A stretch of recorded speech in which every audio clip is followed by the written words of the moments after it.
Merci Alice. On aura compris que effectivement dans cette première partie de présentation du programme, le quotidien est cher et important pour Uni. Est-ce que Jacques, tu as envie de rajouter quelque chose par rapport à ces actions, quant à la fouage, quant à... Il me semble que tu voulais intervenir à ce niveau-là. Oui, oui, bien sûr. Une nouvelle conception de la fouage peut changer un peu la vie des Argentiérois. Voilà. La fouage, c'est une possibilité, c'est pas une obligation. Si une commune décide d'accorder la fouage à ses habitants, c'est surtout pour améliorer leur quotidien et pour que un maximum de gens puissent en profiter, et surtout en visant les plus démunis, les plus nécessiteux. Voilà, la fouage, c'est pour se chauffer, donc on pourrait faire tout à fait autrement puisqu'il se fait actuellement. Voilà. Je ne rentre pas dans les détails, mais en gros, on pourrait partager beaucoup mieux les coupes à fougère. Voilà, c'est un peu près tout ce que j'ai à dire là-dessus.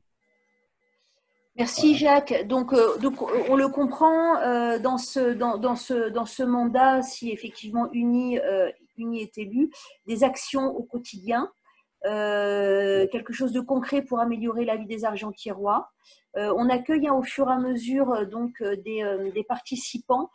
Par rapport justement à cette troisième phase de déconfinement, à la réouverture des cinémas, moi j'ai une question euh, par rapport justement au 7e art et, et plus largement la culture. Qu'a prévu la liste unie si elle était élue? Voilà. On va commencer par le cinéma. On a la chance d'avoir un cinéma sur l'Argentière. Et en lien avec la communauté de communes, on fera tout pour le maintenir. Ça, c'est certain. Mais ensuite, on voudrait associer les amateurs de cinéma et surtout les plus jeunes à la programmation du cinéma. C'est quelque chose qui peut être tout à fait novateur et on le proposera, c'est certain. Voilà. Il y a beaucoup de points à développer, il y a beaucoup de points à développer, donc on maintiendra l'existant, par exemple la collaboration avec la classe mémoire du collège.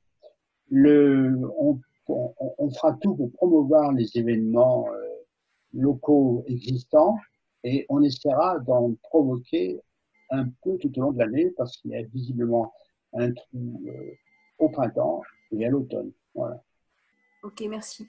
Par rapport à, j'avais envie un petit peu de parler du territoire, parce que c'est l'Argentière-l'ABC est sur un territoire de montagne. C'est aussi le deuxième lieu de pratique de l'alpinisme en France. Il y a donc beaucoup d'activités extérieures possibles, au niveau des randonnées, la vallée du Fournel. Quelles sont les propositions d'Uni pour diversifier et promouvoir le tourisme et l'économie de la commune et du territoire? Alors, effectivement, l'Argentière, comme le dit si bien un petit slogan qui existe depuis de nombreuses années, c'est la porte d'entrée de la haute montagne. Et d'abord, on doit considérer que l'Argentière, c'est un territoire de montagne et de haute montagne. Et en tout cas, c'est son entrée principale. Donc d'un côté, on a, en venant du nord de Briançon, on a la statue d'Edward Whymper, qui est quand même fortement symbolique et qui montre l'entrée de la Val-Louise, qui montre les hauts sommets. Mais en arrivant par le sud, il manque effectivement, il y a un problème de signalisation pour attirer les gens. Parce que le tourisme, c'est bien, mais faire en sorte que les gens s'arrêtent plus aisément sur la route qui va de Gap à Briançon et s'arrêtent à l'Argentière, euh, il faudra mettre en place une signalétique sérieuse sur l'entrée sud de la ville. Parce qu'à l'entrée sud de la ville, il n'y a pas grand-chose qui soit signalé. L'idéal, ce serait de pouvoir faire un rond-point et de mettre une forte signalétique sur justement ce territoire de montagne et de haute montagne. Ça, c'est une chose certaine. Donc la signalétique, c'est un peu le fer de lance, quoi. Faire en sorte que le tourisme se développe toute l'année. Parce qu'on a des points, on a des périodes. L'hiver, l'été, on sait que c'est très touristique. Ici, on peut promouvoir un peu et développer un peu le tourisme tout au long de l'année. J'en veux pour exemple à l'automne, souvent, en octobre-novembre, les touristes viennent très peu, alors que, en fait, ce territoire explose de couleurs. Et là aussi, il y a une communication à effectuer là, à ce sujet. Voilà. Les tranches Merci. qui baissent. Merci, Jacques. Est-ce que Alice, tu veux rajouter quelque chose par rapport au développement économique du territoire? Oui, donc là, Jacques a parlé du tourisme, mais sur le développement économique, plus largement, il y a quand même d'autres points, notamment l'agriculture, qui doit être absolument amplifiée et diversifiée les futures années pour préparer à l'avenir. Donc nous, on s'engage à créer une réserve foncière avec la SAFER en récupérant le maximum de terrain afin de pouvoir aider à l'installation d'autres agriculteurs, de maraîchers, d'éleveurs. Et il faut aussi qu'on anticipe des départs à la retraite éventuels d'agriculteurs pour qu'il y ait un relais, que les terres ne soient pas abandonnées et que l'agriculture se diversifie. Au niveau artisanal et commercial, il est évident que quand vous allez dans l'Argentière ou même si on étend au Pays des Écrins, car c'est quand même une compétence de la communauté de communes, si vous allez à Valluz-de-la-Casse, il y a un problème parce qu'il y a plein de locaux vides ou vacants au niveau commercial. Donc, c'est pas bon parce que moins vous avez de commerce et de services, moins les gens viennent chez vous faire des courses ou les utiliser. Donc, il faut absolument, je pense qu'un des premiers objectifs et la chose la plus importante, plus que de faire une étude de reprogrammation, c'est de trouver des solutions pour que ces locaux ne soient plus vides. Pour ça, il faut favoriser l'installation de commerçants ou de gens qui vont proposer des services de proximité, comme un pressing, comme une cordonnerie, comme des couturières, des services où on est obligé d'aller à Briançon aujourd'hui.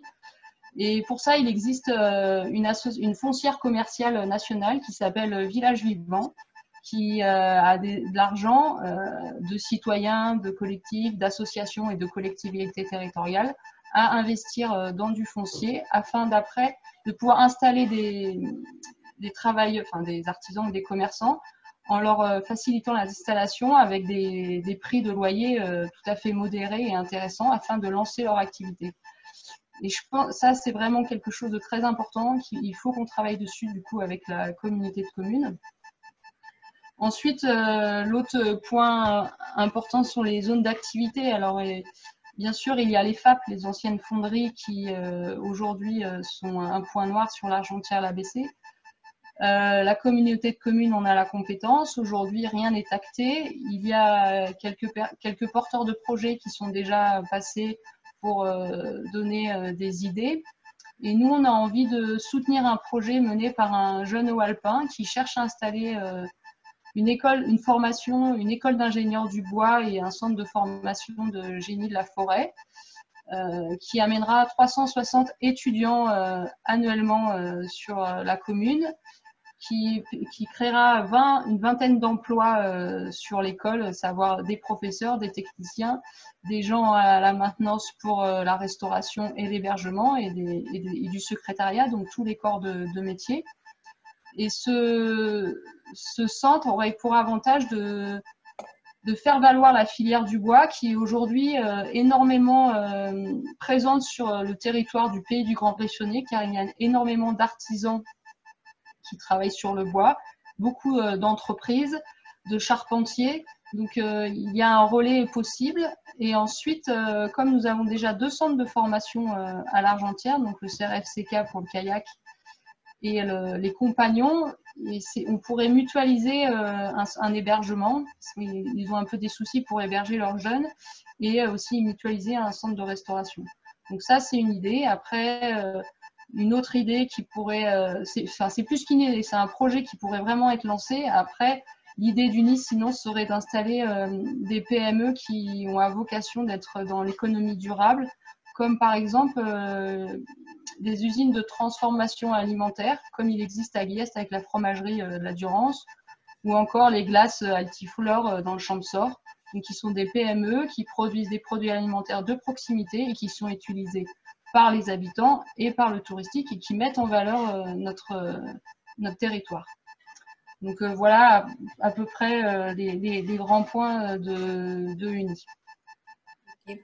Merci Alice. Alors j'ai 2-3 questions là, mais je vous les poserai plus tard qui arrivent.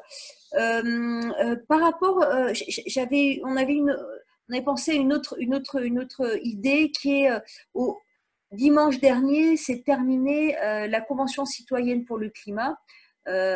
Donc c'était 150 citoyens tirés au sort et constitués en une assemblée citoyenne de citoyens qui a rendu ses propositions pour lutter contre le réchauffement climatique.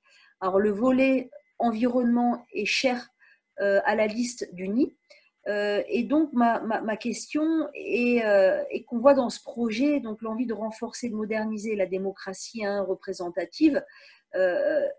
Mais quelles sont les actions donc concrètement que propose UNI pour mieux représenter la société civile?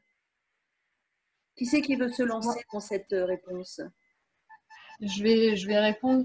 Alors, il y a plusieurs portes d'entrée, donc suivant l'envie des gens et la peur des gens, parce que ça peut faire peur aux citoyens parfois d'aller dans des réunions de la mairie.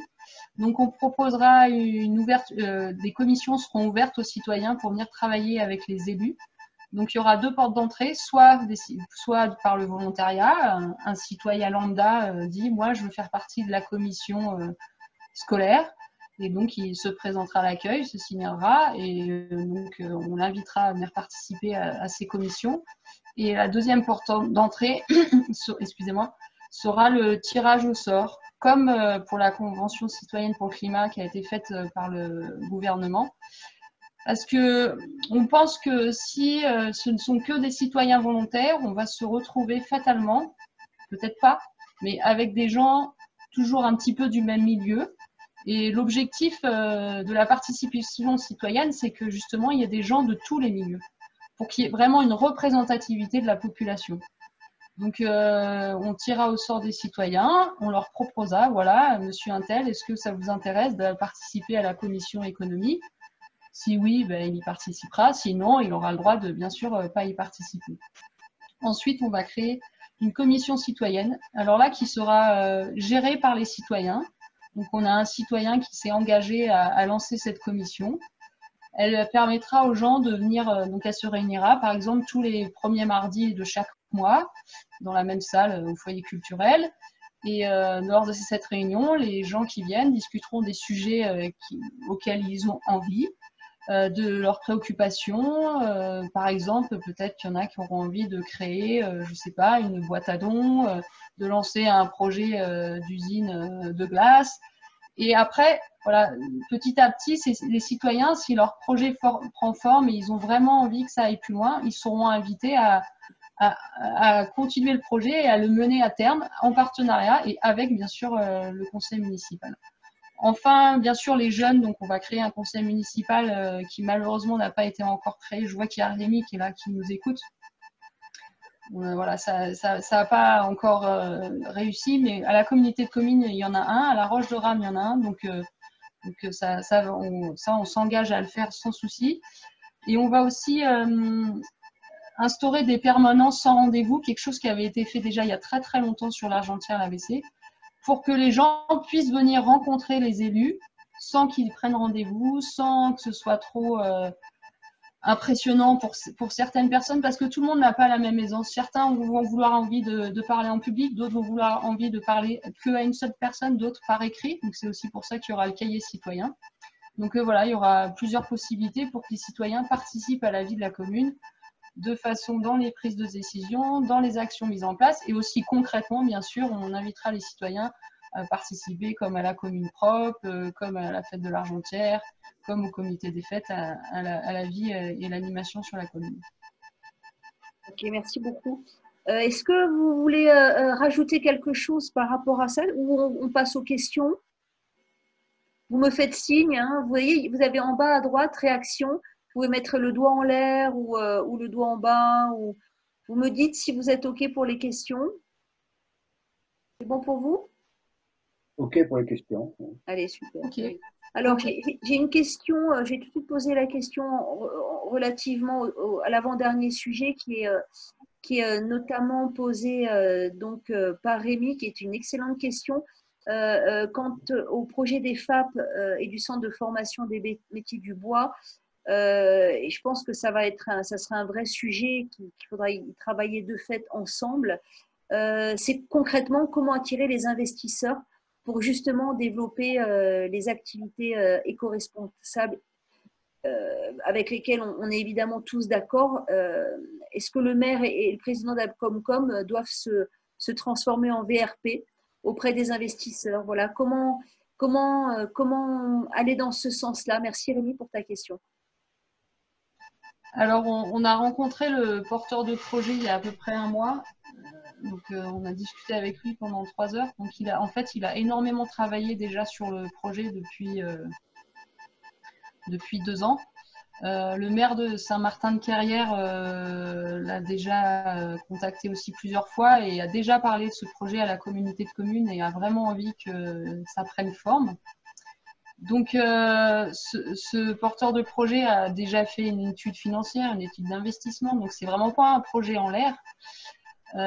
Et clairement, s'il n'est pas à l'Argentière-la-Bessée, il sera en brun. Donc, en gros, c'est le premier qui se lancera qui pourra l'avoir. Donc, il y a un investissement fort de la région parce que c'est des études supérieures et donc voilà, la région sera investisseur. L'État, parce que ça fait partie de l'enseignement supérieur et donc de l'éducation nationale. Ensuite, il y aura un investissement au niveau européen où on peut arriver à trouver énormément de fonds dans les programmes. Je ne vais pas vous dire le nom du programme parce que je ne m'en souviens plus, mais je l'ai marqué dans mon cahier, donc je vous le redirai plus tard. Et donc, ensuite, il y aura un autre, après, bien sûr, le département et ensuite un autofinancement de la communauté de communes, mais qui sera, comme tous les projets, pas plus de 10 à 20% du projet total. Sachant que, voilà, après, il y a un retour sur l'activité économique de l'Argentière. Imaginez bien si vous avez 360 étudiants qui sont là à terme sur la commune, ça amène quelque chose. Voilà. Donc, au niveau de l'investissement, il ne faut pas trop être inquiet. Après, c'est plus le site des FAP, voilà, il faut le dépolluer. Voilà, il y a plus des parties techniques.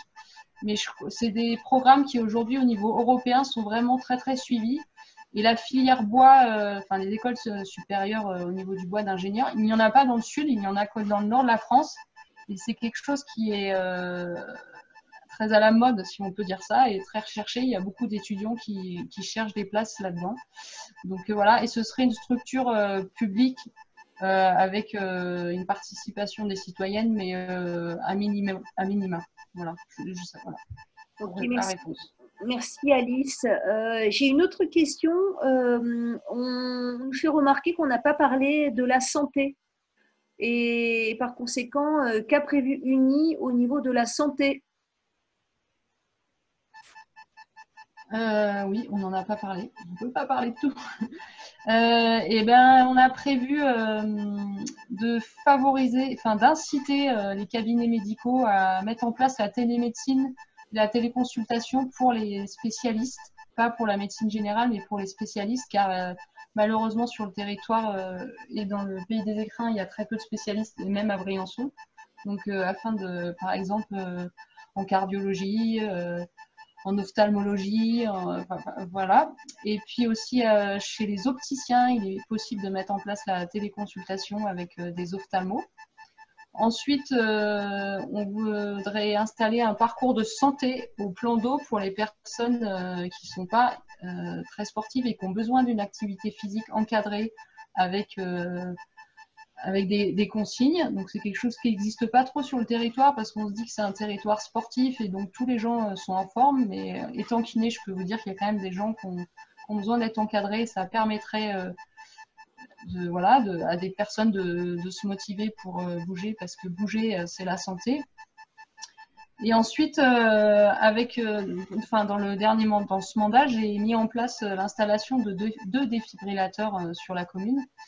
Et j'ai commencé avec une citoyenne qui est infirmière urgentiste à mettre en place une convention entre l'hôpital et la mairie pour la formation à son utilisation et au premier secours avec les agents des services municipaux. Donc, on a déjà fait une première série l'année dernière de formation. Donc, ce que UNI a envie, c'est qu'une convention vraiment plus durable soit mise en place avec les services de l'hôpital pour former au fur et à mesure tous les agents des services à l'utilisation des défibrillateurs, mais aussi la population et les scolaires. Donc voilà, au niveau sanitaire. Et suite à la crise, on va aussi mettre en place maintenant une commission sanitaire afin de mettre en place un plan de crise si ça recommence, quelle que soit la crise sanitaire, avec à la tête de la commission un médecin qui fait partie de notre liste. Eh bien, j'ai l'impression que, enfin, en tout cas, moi, je suis extrêmement rassurée. Je crois que je vais voter pour Uni. Bon, ok, je triche, je fais partie de la liste. Je vous remercie à tous d'avoir participé. On va arrêter là, puisqu'on s'était fixé un temps imparti. Voilà, donc pour aller plus loin, eh bien, on vous invite à aller sur le site de Unis pour l'Argentière l'ABC ou sur le Facebook, pardon. Voilà, où on met souvent des news et nos dernières informations. Merci à tous d'avoir participé et on vous souhaite eh bien, un bon week-end. Et puis, bien sûr, allez voter. Si vous ne pouvez pas aller voter, eh bien, faites une procuration. Voilà. Merci, à bientôt. Merci, Merci à tous. Au revoir.